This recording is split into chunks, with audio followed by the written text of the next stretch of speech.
नमस्कार व्यूअर्स, मैं हूं अमीश देवगन और आप देख रहे हैं देश का सर्वाधिक देखे जाने वाला कार्यक्रम, देश का सबसे लोकप्रिय कार्यक्रम आर पार। जनता जनार्दन का अभिनंदन है, देश के युवाओं का अभिनंदन है। और आज आर पार में देश का युवा सवाल पूछेगा देश के नेताओं से, अमेरिका से लेकर ब्रिटेन तक, भारत से लेकर इजराइल तक, पूरी दुनिया आतंकवाद की चपेट में है। इसलिए आज मैं एक बड़ा गंभीर मुद्दा उठा रहा हूं और हो सकता है कि यह मुद्दा कुछ लोगों को चुभ जाए और चुभना भी चाहिए, क्योंकि आतंकवाद को लेकर पूरा का पूरा भारत एक जैसी सोच दिखा रहा है क्या, यह सवाल है। और यह सवाल मैं इसलिए उठा रहा हूं क्योंकि हमारे ही देश में बैठे कुछ लोगों को हमास के हैवान हीरो और फ्रीडम फाइटर की तरह क्यों दिख रहे हैं। भारत में बैठे कुछ इन खूंखार आतंकियों के लिए कसीदे क्यों पड़ रहे हैं। और सिर्फ वर्तमान का ही नहीं, आज हम इतिहास में भी झांकेंगे, क्योंकि इस देश में बुरहान वानी जैसे आतंकी के जनाजे में भीड़ जुड़ती है, उसे एक मास्टर का मासूम बेटा बताने की कोशिश होती है। इतना ही नहीं, याद कीजिए लोकतंत्र के मंदिर यानी भारतीय संसद पर हमला करने वाले आतंकी अफजल गुरु के नारे लगे और कहा गया, अफजल हम शर्मिंदा है, तेरे कातिल जिंदा है। इसी देश, इसी दिल्ली में यह हुआ। इसी देश में आतंकियों के लिए आंसू बहाए गए। याद है ना आपको वो नेत्री कौन थी? और पुलिस के एक्शन पर सवाल भी उठा। दूसरी तरफ इजराइल का एग्जाम्पल है, जहां सरकार, विपक्ष, नेता, जनता आतंकवाद के खिलाफ सिर्फ एक सोच रखते हैं, सिर्फ एक आवाज रखते हैं और एक मंच पे खड़े होते हैं आतंकवाद के खिलाफ। तो सवाल है कि क्या पूरी दुनिया को इजराइल से सबक लेने की आवश्यकता है? भारत को भी इजराइल से सीखना चाहिए, क्योंकि पीएम मोदी ने भी खुल के कहा है कि पूरी दुनिया आतंकवाद से जूझ रही है, लेकिन आतंकवाद पर पूरी दुनिया में आम सहमति नहीं है। तो आज इसी मुद्दे पर जनता के बीच होगी देश की सबसे बड़ी बहस। क्या वाकई जो आतंक का खेल है उसमें दो माइंडसेट हैं? क्योंकि गुड और बैड टेररिज्म की परिभाषा बहुत महत्वपूर्ण है। इजराइल सबूत है, राष्ट्रवाद से ही देश मजबूत है। आज जनता जनार्दन के बीच इसी विषय पर होगी सबसे बड़ी चर्चा।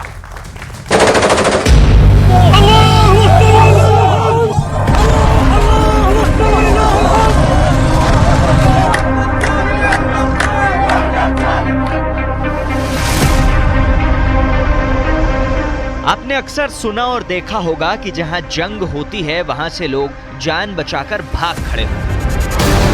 लेकिन जरा इजराइल के लोगों का अखंड राष्ट्रवाद देखिए।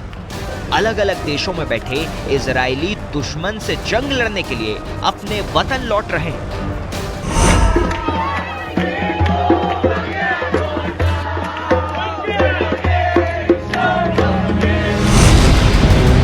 आतंकवाद के खिलाफ पूरा इजराइल एकजुट है, एक मत है।